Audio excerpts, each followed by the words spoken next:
Assalamualaikum warahmatullahi wabarakatuh. Kembali lagi dengan channel Cap Solihin.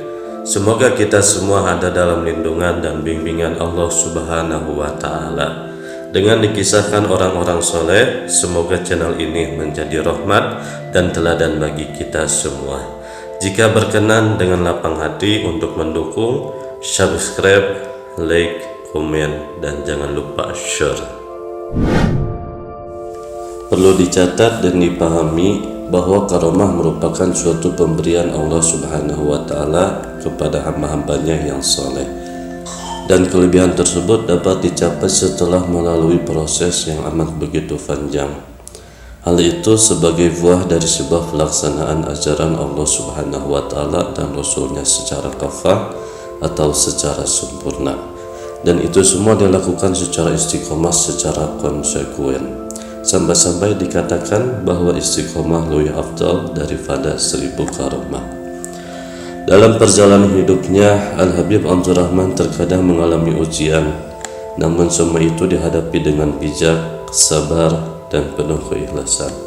Walaupun telah berada di puncak maqam yang memiliki karomah dan kelebihan yang amat luar biasa, namun beliau tetap tekun beribadah karena ketekunan dan keistiqomahan itulah yang membuah karomah.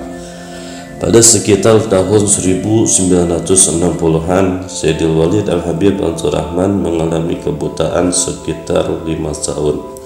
Namun musibah itu tak menyurutkan semangatnya dalam menegakkan syiar Islam, agama Allah dan Rasulnya.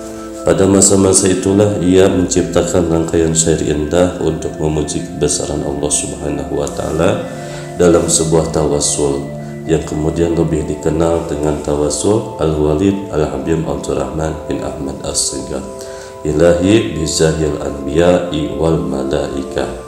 Setelah membaca tawassul yang disusunnya, maka dengan kuasa Allah Subhanahu wa Ta'ala kebutaan yang menderanya hilang dan sembuh dengan seketika, hingga beliau pun dapat melihat kembali dengan normal seperti biasanya. Dalam kesempatan lain, pernah Sayyidul Walid Al-Habib Abdur Rahman ketika akan membuka Majlis Ta'lim Al-Busra di daerah Parung Banteng, Bogor. Kejadian ini terjadi pada sekitar tahun 1990 Masehi. Sebelumnya, Parung Banteng adalah sebuah lokasi yang sangat sulit sumber air bersihnya, sehingga masyarakat pun terpaksa harus membeli air dari daerah yang lain. Ketika membuka majlis ta'lim itulah Al-Habib Abdur Rahman bermunajat kepada Allah Subhanahu wa Ta'ala selama 40 hari 40 malam, memohon kepadanya agar diberi petunjuk lokasi sumber air. Pada hari ke-41 sumber air pun belum ditemukan. Maka Al-Habib Abdur Rahman pun meneruskan munajatnya kepada Allah Subhanahu wa Ta'ala. Tak lama kemudian, entah dari mana datanglah seorang lelaki kurus dengan membawa cangkul. Tanpa banyak bicara, lalu orang tersebut mencangkul tanah yang berada tepat di dekat rumah Al-Habib Abdur Rahman.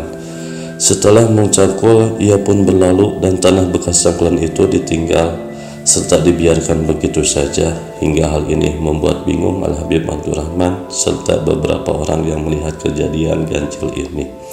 Subhanallah, dari tanah bekas cangkulan itulah membesarlah sebuah air, dan lambat laun pun air itu memancar begitu derasnya, hingga saat ini sumber air bersih itu pun dimanfaatkan oleh warga Parung Banteng, terutama untuk keperluan Majlis Ta'lim Al-Busra.